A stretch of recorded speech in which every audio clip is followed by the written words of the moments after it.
Hello, I'm Dilek Tuna. You're watching A News. Let's take a look at today's top stories. Police identify suspected Canada shooter after 8 people were killed in a mass attack. The Ukrainian capital Kyiv is under massive attack from Russian missiles. And Netanyahu announced that Israel has joined Trump's board of peace during his Washington visit.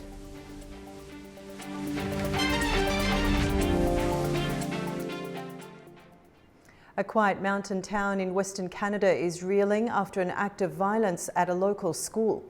The incident has sparked fresh questions about mental health oversight and community safety in one of the country's worst mass killings. Canadian police have identified the suspect in a deadly school shooting in British Columbia as 18-year-old Jessie Van Rootselaar. Authorities say she died by suicide after carrying out the attack on Tuesday in Tumbler Ridge, a remote community of around 2,400 people. Although initially reported 10, police have revised the death toll to 9, including the suspect. Upon arrival, there was active gunfire, and as officers approached the school, rounds were fired in their direction. Officers entered the school to locate the threat. Within minutes, an individual confirmed to be the shooter was located deceased with what appeared to be a self-inflicted gunshot wound. The suspect has been identified as 18-year-old Jessie Van Rootselaar, who is a resident of Tumbler Ridge. 2 firearms, a long gun and a modified handgun, were recovered by responding officers. Determining the origin of these firearms and what role they played in the shootings remains a significant part of the active and ongoing investigation. Investigators say Van Rootselaar had a history of mental health issues. She had previously been apprehended under the province's Mental Health Act for assessment. Police have not released a motive. Images from the scene show police tape surrounding the school as officers secured the area. Prime Minister Mark Carney called the attack terrible and promised federal support for the grieving community. To those families who have lost loved ones, this House mourns with you.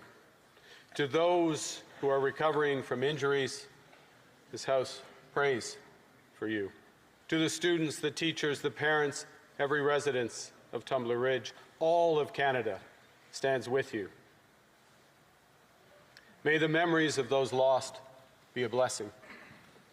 May this community, which has shown its resilience so many times before, once again find the strength to heal.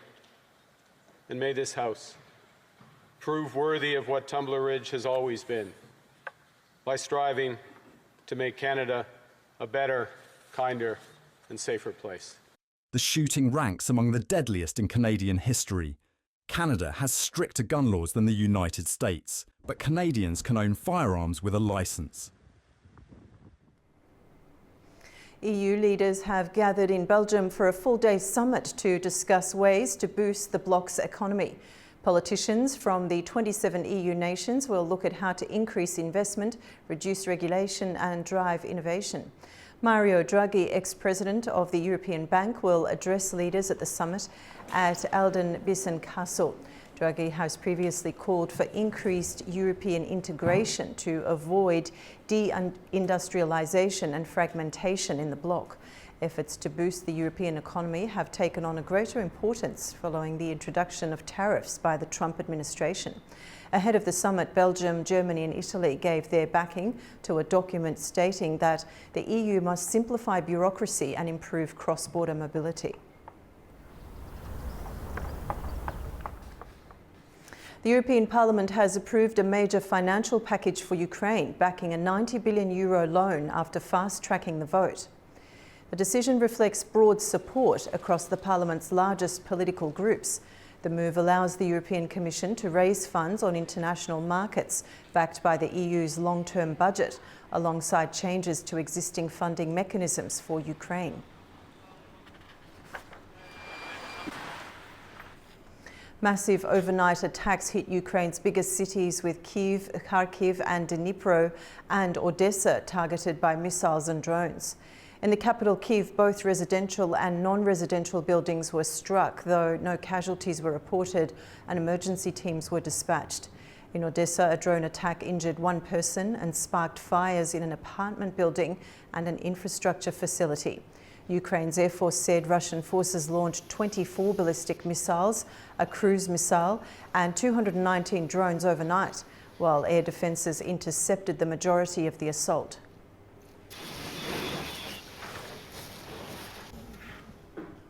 Over to Ukraine, President Volodymyr Zelensky is dismissing reports about an imminent election announcement as diplomatic negotiations for peace continue behind the scenes. Meanwhile, both Ukraine and Russia report fresh strikes signalling continued escalation in the conflict. Here's more on that story. Ukrainian President Volodymyr Zelensky has denied a report that he plans to announce a presidential election and a referendum on a peace deal with Russia later this month.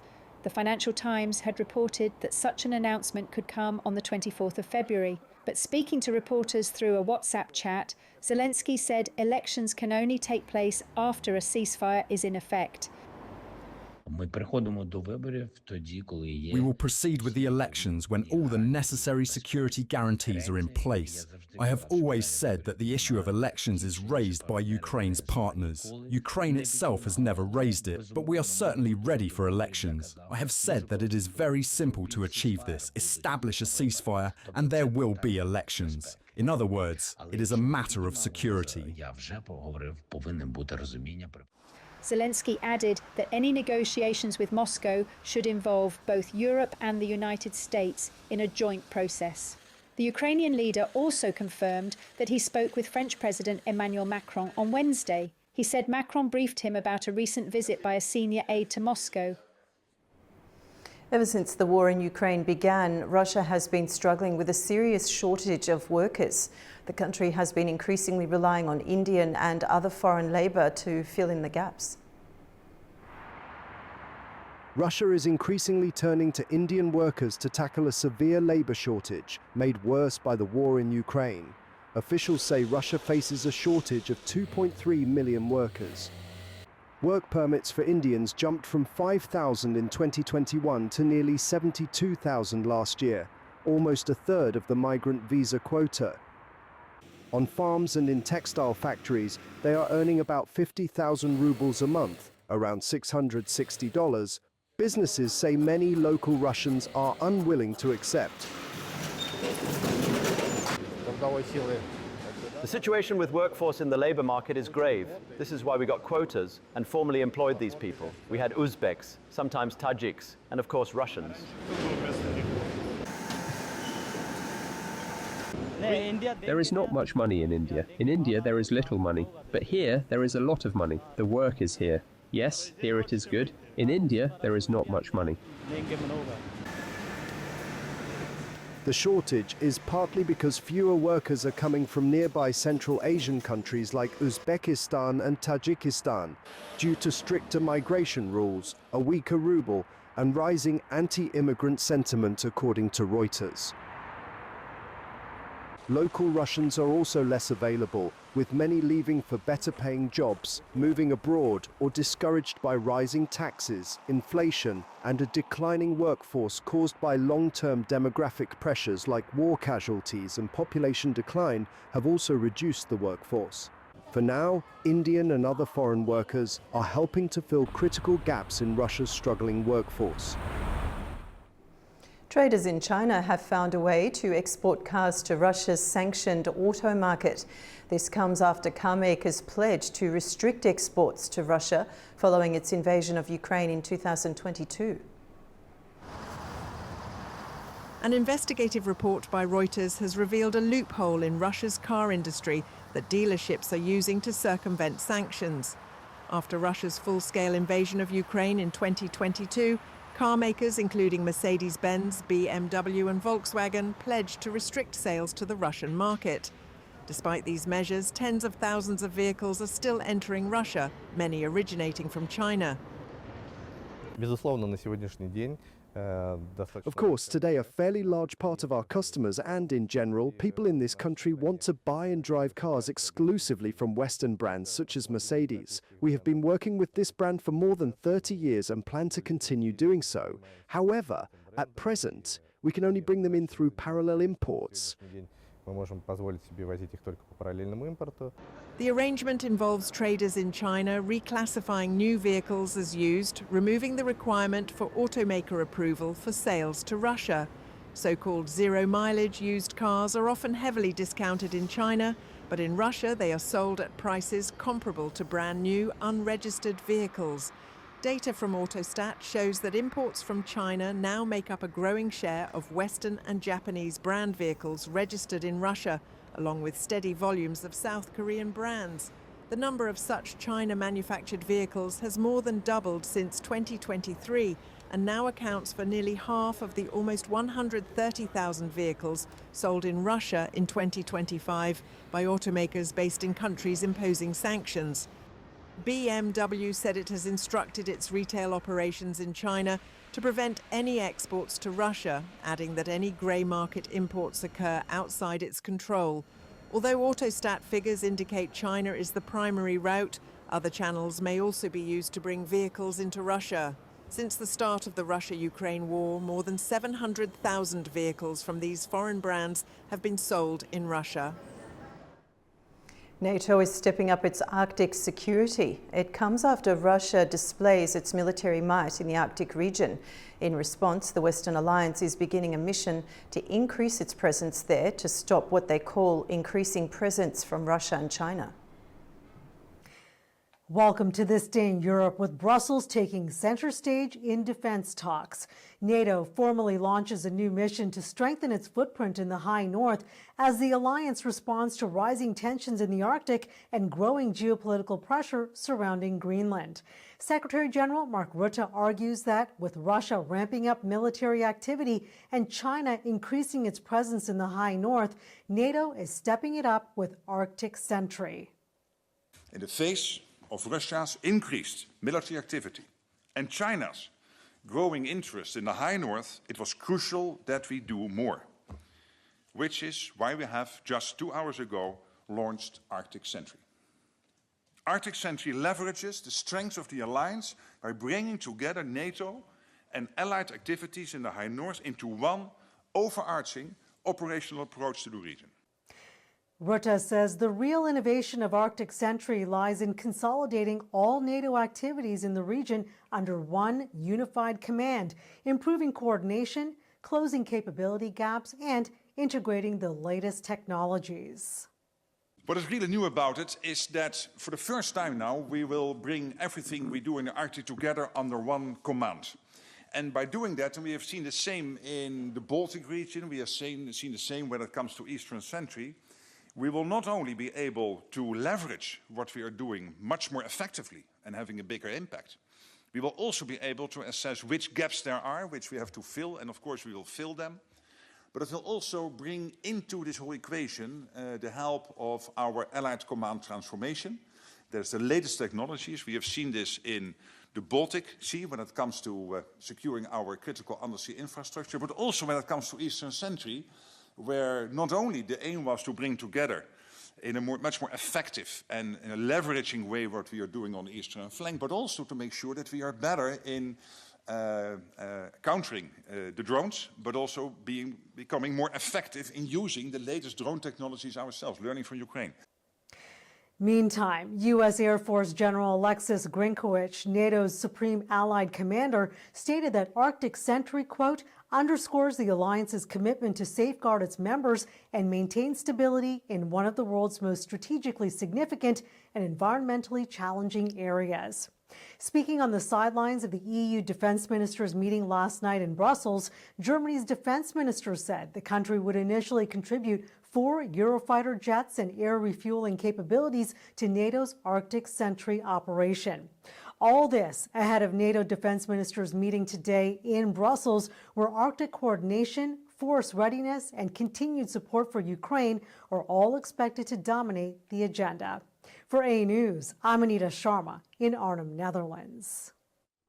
US President Donald Trump praised his latest meeting with Israeli Prime Minister Benjamin Netanyahu in Washington, but said no final agreement has been reached on Iran. This comes as Netanyahu also announced Israel's membership of Trump's Board of Peace initiative. Israel is the latest country to join US President Donald Trump's Board of Peace initiative, A United Nations Security Council resolution authorised the board in mid-November, along with participating countries, to establish an international stabilisation force in Gaza. The initiative was intended to oversee the territory's temporary governance. Trump later said the body, with him as chair, would be expanded to address global conflicts. The announcement came after Israeli Prime Minister Benjamin Netanyahu met with Trump and Secretary of State Marco Rubio in Washington on Wednesday. The leaders met to discuss Washington's resumed nuclear negotiations with Tehran, with Netanyahu emphasizing Israel's security concerns. Trump described their talks as very good, but said no definitive agreement had been reached regarding Iran. In a post on social media, Trump praised the relationship with Tel Aviv. Netanyahu had been expected to urge Trump to broaden the discussions beyond Iran's nuclear program to include restrictions on Tehran's missile arsenal and other security threats. Netanyahu's visit to Washington marked his 7th meeting with Trump since the president returned to office nearly 13 months ago. The US House of Representatives has passed a Republican-backed bill that would require proof of citizenship to register for federal elections.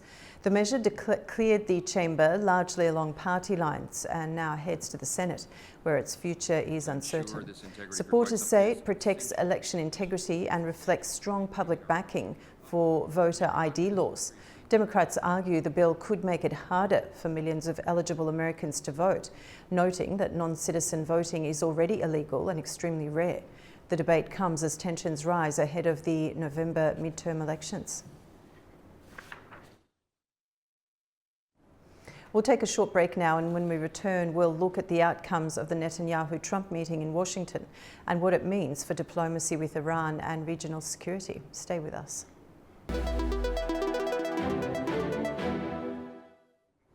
Welcome back to A News.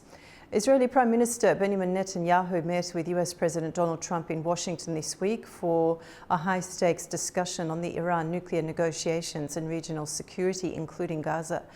The meeting lasted more than 3 hours behind closed doors and ended without any definitive agreement, though Trump stressed continuity of talks and close coordination.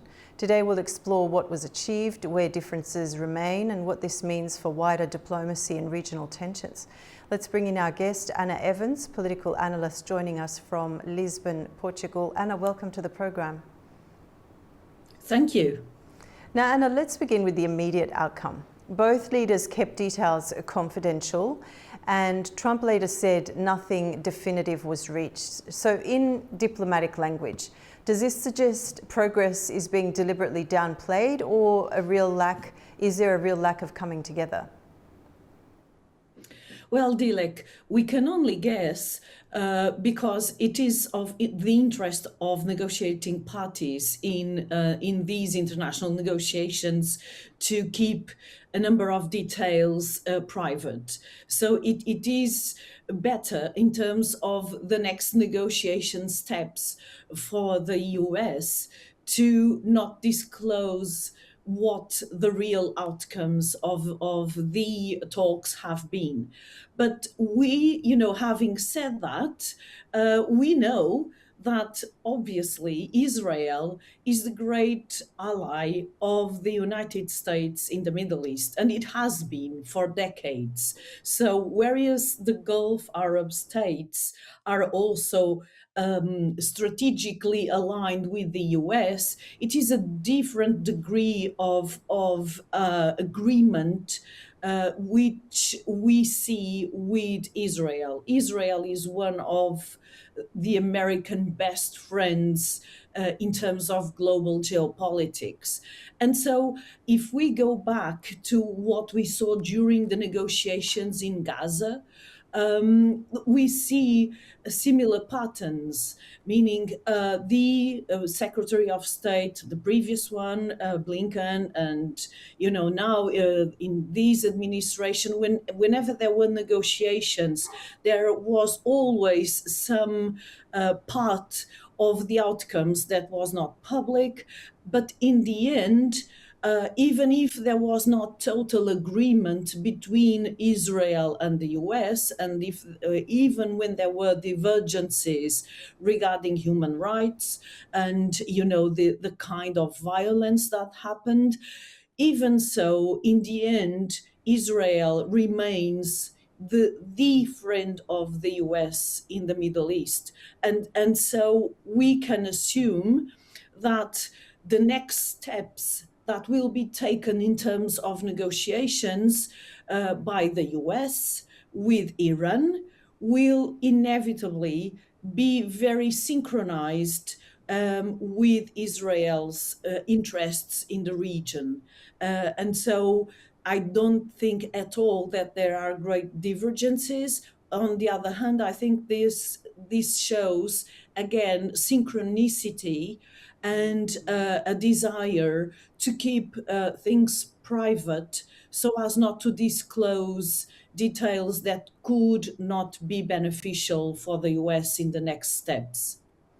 Okay, so regardless of this synchronicity, Netanyahu reportedly pushed Trump to broaden the agenda during the talks to include Iran's ballistic missiles and support for groups like Hezbollah and Hamas.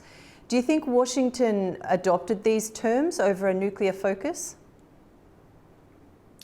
Well, we know that the negotiations were delayed, the negotiations in Oman, precisely because of what kinds of issues and what kind of negotiation sequence there would be on the negotiation table. So Iran pushed for only technical negotiations on the nuclear issue, and the US wanted to broaden the negotiations to regional security and, you know, the problems of the proxies that, as we know, Iran has supported against Israel for a number of years, namely, you know, the Hamas, Hezbollah, and the Houthis in Yemen. And so we know that the negotiations between the US and Iran, which, by the way, were the first negotiations between the two parties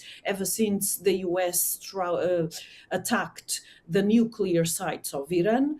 But we know that these negotiations were already delayed because of these cleavage between the US demands that the negotiations were broader in scope and included, you know, the regional issues and the proxy problem, which has been a great problem for Middle East stability. And on the other hand, Iran's interest to keep the issues compartmentalized and therefore focus only on nuclear talks. So that has been the cleavage ever since the start of this process, of this latest round of negotiations. And the US was clearly aligned with the Israeli view that the regional security should be discussed. Now, there are pros and cons in including this subject or not including it. It's much harder to include a sequence of subjects of the highest importance to both Israel and Iran, which is the regional security. And so it's much harder to find positive outcomes the broader the negotiation sequence of items is. And therefore, you know, for Iran to keep it restrained to the technicalities of nuclear would be easier, but it will also bring better or more positive outcomes or easier outcomes in a negotiation. Now, having said that, I think we need to have in mind that the geopolitics of the Middle East has changed dramatically with the fall of Assad's regime in Syria. And so the Gaza war and the fall of the Syrian former government, which was so aligned with Iran and which allowed Iran to have a corridor to feed Hamas and Hezbollah, we need to have in mind that this has profoundly changed, because with the fall of the regime, the new Syrian regime is much more aligned with Western interests in the region. And so the corridor that fed Hezbollah and Hamas through Syria has been severely damaged. And that has also severely damaged Iran's capacity as a regional power. It has not finalized or eliminated that capacity, but it has certainly decreased it in major ways. And so this, of course, needs to be taken into account, because Iran knows it is currently in a much more vulnerable position than it was before the fall of Assad's regime.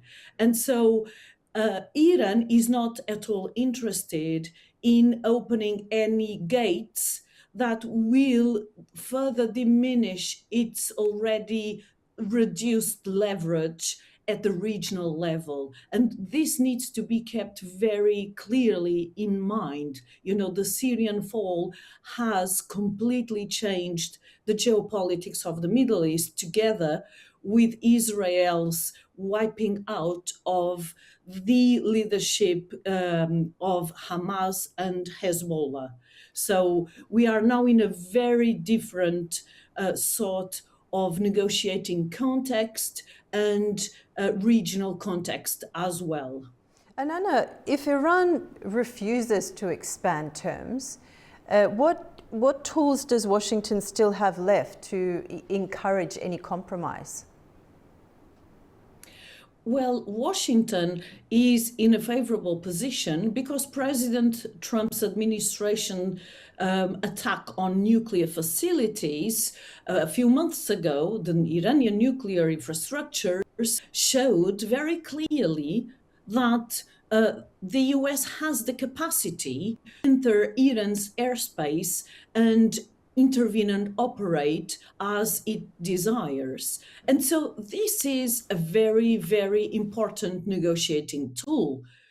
So the American administration can basically threaten to intervene again if necessary. And it has already shown that that kind of intervention is viable. And, and there are no doubts that it has happened already. So this is the strongest leverage that the US has at this point, that it can say, either you comply with a minimum of requirements and a minimum of consensus, or we can attack again. And of course we know that Iran is the highest regional preoccupation for Israel. It has been so for the past decades, and therefore we know that Israel will help the US in whatever way it can if the US strikes again. In fact, Israel is of course the first interested party to see the US striking again. So what we know is that at this point, the US is in a privileged position to ask Iran for a minimum consensus, and it can do so. Of course, Iran has a tradition of not allowing to be easily coerced, as we know, and regards itself as an important, if not the number one regional power. And so if there is an ultimatum of this sort, Iran, of course, might not abide with the ultimatum and escalate the situation, the negotiating situation, and provoke again a new round of regional escalation. But let's see. It looks like none of the parties in these negotiations is interested in escalating at this point, and so it looks like an optimistic scenario where we can expect outcomes that are positive may be limited because these things take time and are very complex.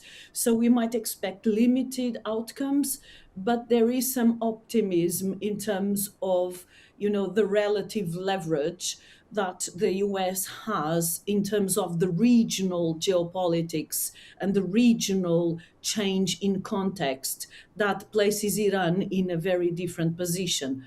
By the way, let's not forget also that Iran has had severe internal dissent and domestic problems, and that kind of internal dissent are not helpful for Iran's position as a regional power and decrease the country's leverage in terms of its foreign status. So internal dissent at this point also contributes to putting Iran in a very vulnerable position vis-a-vis, the US and its demands. Anna, it's been a pleasure talking to you, as always. Thank you for your analysis, but that's all we have time for today. Thanks for joining us. Thank you. A pleasure. Now, after the break, we'll take a look at the major stories from the region. Stay with us.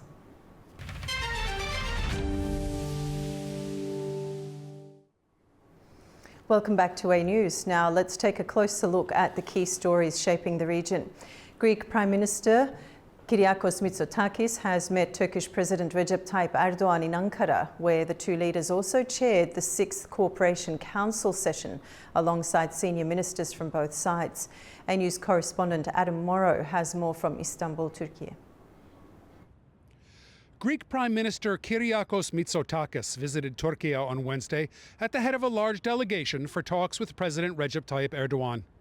Details of the closed-door talks were not immediately available, but the two sides were expected to discuss disputes over their shared maritime borders and issues pertaining to east-west migration. The two leaders also presided over the 6th meeting of the Turkey-Greece Cooperation Council, which was also attended by several cabinet ministers from both countries. Despite decades of mutual animosity, especially over the divided nation of Cyprus, Turkey and Greece are both long-standing members of the Western NATO alliance. In 2023, the two countries issued a joint declaration stressing their commitment to maintaining friendly relations. Nevertheless, Athens and Ankara remain at odds on a range of issues, including their maritime borders in the Aegean Sea, an area believed to contain vast untapped energy resources. Last December, Greece announced plans to boost its military presence on several Aegean islands. Soon afterward, Athens said that it reserved the right to extend its territorial waters by up to 12 nautical miles, a move viewed by Ankara as a potential reason for war. On the eve of the Greek Prime Minister's visit, a spokesman for Turkey's ruling AK party warned that the arming of certain Aegean islands by Greece could lead to negative consequences. This is Adam Morrow for A News in Istanbul, Turkey. The World Defence Show 2026 has wrapped up in Riyadh with strong momentum as government officials and global industry leaders deepened partnerships and finalised major agreements. The event closed with a clear focus on innovation, local industry growth and long-term defence cooperation. Al-Nuray Mustafa has more from Riyadh. The final day of the World Defence Show 2026 was marked by a decisive stage in building connections, fostering collaboration and securing agreements. Key highlights of the day included direct high-level engagement between Saudi government entities and international industry representatives. Focus on the Saudi supply chain zone, where Saudi startups, young talent and local manufacturers actively connected with global companies in a dynamic marketplace environment. Ongoing programs at the Future Defense Lab and Saudi Supply Chain Theaters, advancing discussions on technology, localization and industrial collaboration. Multiple MOU and contract signings throughout the day, reflecting momentum in defense, manufacturing and industrial partnerships. Live land and air demonstrations with aerial displays from F-15, F-16 and Typhoon platforms, complementing the broader operational showcase. With exhibition hall buzzing, meetings in full swing and collaboration accelerating across every platform, the final day reaffirmed World Defence Show as a working environment where engagement translates into tangible outcomes. Nuray Mustafa and Zohrab Shirinov for A News, Saudi Arabia, Riyadh. Azerbaijan and the United Arab Emirates have taken another step in expanding bilateral ties, this time at the municipal level. Baku and Abu Dhabi have signed a memorandum establishing twinning relations between the two capitals.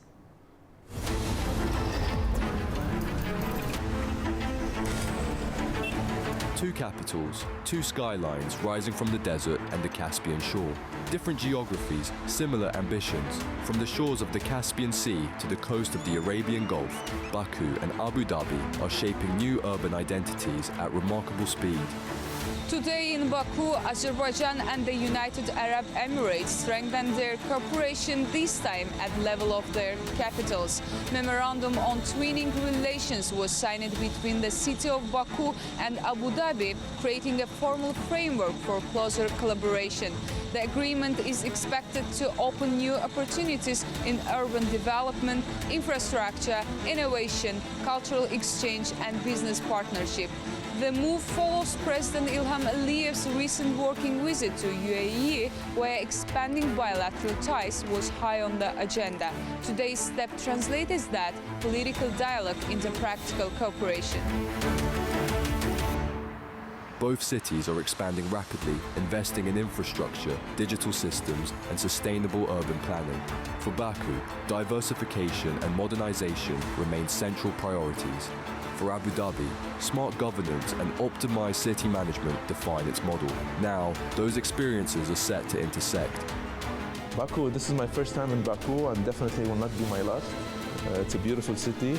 I know the city is growing and similar to the pace and speed of Abu Dhabi, and that's why we are here today to understand how the city is being managed in a very fast and optimized way. City-to-city partnerships often move faster than national frameworks. This memorandum creates a direct working channel between Baku and Abu Dhabi as both cities continue to manage rapid growth. Germany is stepping up its engagement with Central Asia as the European Union prepares a new expansion of sanctions against Russia. Talks in Berlin focused on economic cooperation, critical raw materials and efforts to prevent sanctions circumvention. Our correspondent reports from Almaty. Germany is urging Central Asian countries to step up cooperation with Europe on enforcing sanctions against Russia, while offering deeper economic and energy partnership with the region. Speaking in Berlin after talks with his Central Asian counterparts, German Foreign Minister Johann Wadefull said Europe must diversify its economic ties with a particular focus on securing critical raw materials and rare earth elements.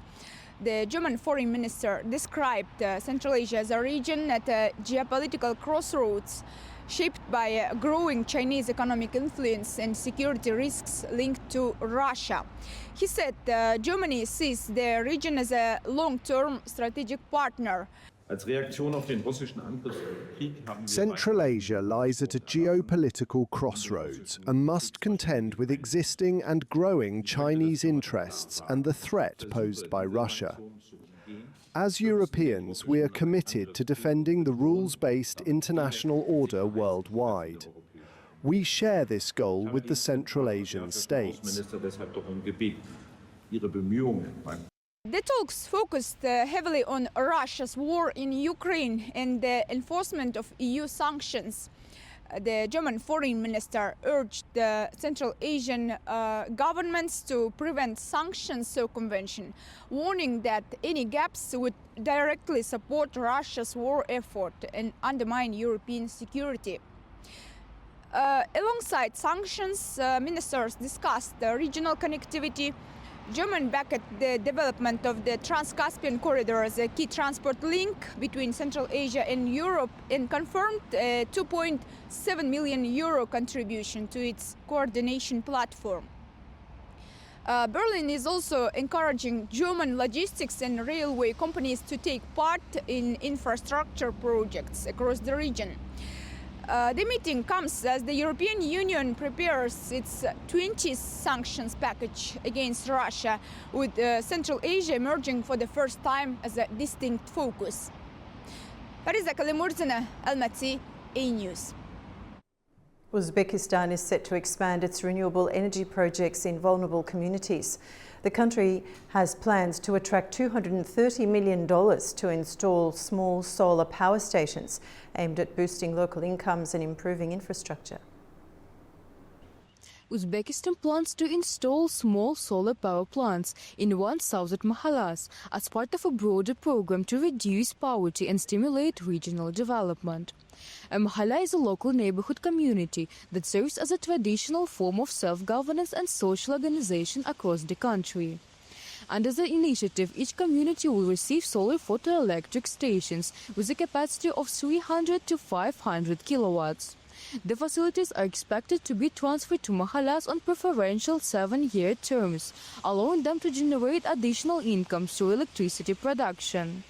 Funding will come from both domestic and international sources. The Fund for Construction and Development is set to allocate $110 million, while another $120 million is expected from international financial institutions, bringing total investment to around $230 million.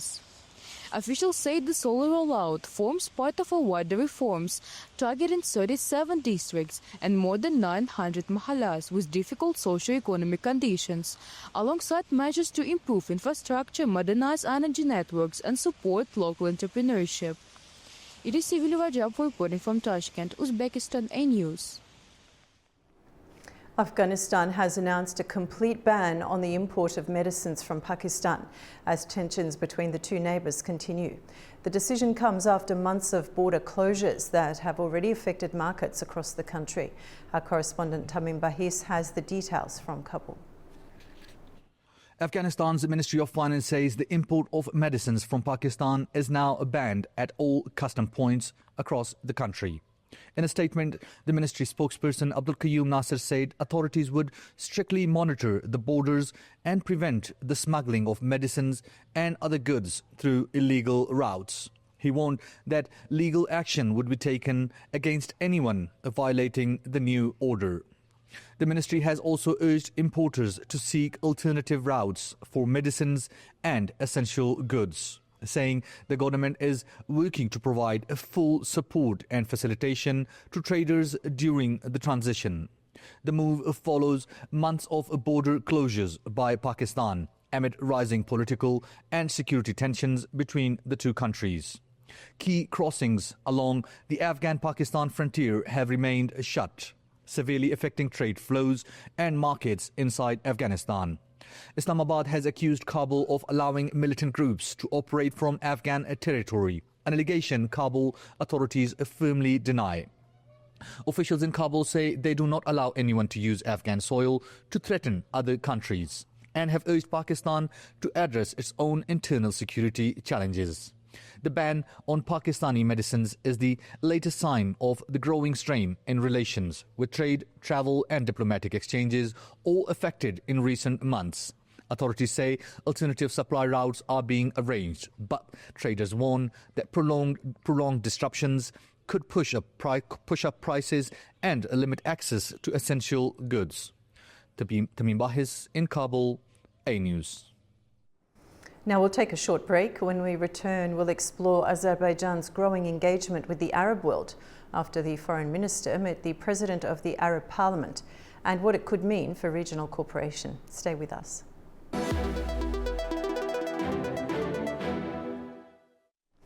Welcome back to A News. Azerbaijan's Minister of Foreign Affairs, Ceyhun Bayramov, has met with the President of the Arab Parliament in Baku to discuss bilateral relations, regional security and cooperation on issues from the Middle East peace process to stability in the South Caucasus. Let's bring in our guest, Shiraz Mehmood Khan. He's a research scholar at Western Caspian University, joining us from Baku, Azerbaijan. Shiraz, thanks for joining us on the program. My pleasure. Now, the discussions reportedly covered relations with Arab nations, the Israeli-Palestinian conflict and regional stability. How do these themes align with Baku's broader foreign policy agenda in the Middle East? Well, the relations between the Arab world or UAE or all these countries goes back to the independence of Azerbaijan. They were the very first countries which recognized Azerbaijan in its independence and all that, and and one of the first countries to recognize and go, to establish political relations between their countries and Azerbaijan as well. So it is a long story of good relations between the two, two spheres or two regions. As far as this meeting between the Minister of Foreign Affairs of Azerbaijan and the president is concerned, the Arab world. It's basically emphasized on the development, like energy and other things like people-to-people connection and all that. Azerbaijan has always been, a provider of energy and all these renewable energies to the different parts of the world, including Europe. But this UAE and Arab world is obviously another market for Azerbaijan to explore. And since Azerbaijan and they have both good relations, this also emphasized that the recognition of the Arab world, Azerbaijan's recognition for the Arab world in keeping a peace in the region, as recently the peace talks between Armenia and Azerbaijan took place as well. So that also, is recognized by the Arab world, and also, the president of the Parliament of Arab World has also, praised His Excellency Ilham Aliyev on this as well. That the leaders like Ilham Aliyev are needed by the world to keep the peace in different regions. So it is, pivotal for more cooperation, pivotal for Azerbaijan's role in the Arab world, and obviously Azerbaijan is also, of a view to have two nations theory in Palestine and Israel, in an Israel conflict and all that. So Azerbaijan has always been, has always been focusing and engaging under the international law. And so it is very important for both of the regions to go multi-vector and see for more opportunities in terms of, energy, in terms of bilateral relations between the two regions, and connect with two regions, because it's the need of both of the regions at the moment. And Shiraz, how might this engagement strengthen Azerbaijan's role as a bridge between the South Caucasus, the Arab world, and wider Muslim majority countries? Well, as far as Azerbaijan in this part of the region is concerned, the thing is that Azerbaijan is one of the most important part of the South Caucasus, because Azerbaijan not only provides the energy and infrastructure and communication to the Western world, and can be a source of all these things for the Arab world, but also Azerbaijan has done an amazing job in Karabakh and in Karabakh War. Azerbaijan won its territories back after the decades of war and Azerbaijan is considered as the country which has which got succeeded in getting its territories back and considered as a winner. So the military strength of Azerbaijan is really good, and then to be on the top, to be the winner, still Azerbaijan is negotiating with Armenia and trying to bring in the peace. So Azerbaijan is one of the countries which is being the winner, trying to bring peace and trying to settle down things with Armenia to have more stability in the region. So it is acting as a good regional actor to the more peace in the region, the more bilateral ties with the people. It would be more multi-vector policies of the different countries. So Azerbaijan is actually doing a great job in trying to bring in the peace not only in the South Caucasus, but also in trying to be a peace partner in Gaza, and to bring in the peace in the Middle East as well. And in discussions on Armenia-Azerbaijan peace and reconstruction, Sheraz, how effective is Arab political support likely to be? Well, Azerbaijan, if you talk about renewable energy, if you talk about other investments of UAE in Azerbaijan, I think UAE has a lot to invest and a lot to do with Azerbaijan, especially in the renewable energy, because Azerbaijan has got a lot of potential to go into the renewable energy, and the Arab world knows that, be it the windmills or be it other kind of the energies. I'm not really sure the whole list, but obviously we have a lot of windmills and a lot of energy of that sort. Azerbaijan can provide it to the Arab world, and after the Karabakh conflict and after these territories being liberated, a lot of investment can be done by UAE or the Arab world or all these Gulf countries. In first phase is getting the territories back of any country, and then the second phase comes in the development. So Azerbaijan might be expecting a lot of development projects and infrastructures in those territories which have been gotten back after the decades. Sheraz, thank you so much for joining us on the program today. It's always a pleasure talking to you. My pleasure. Thank you.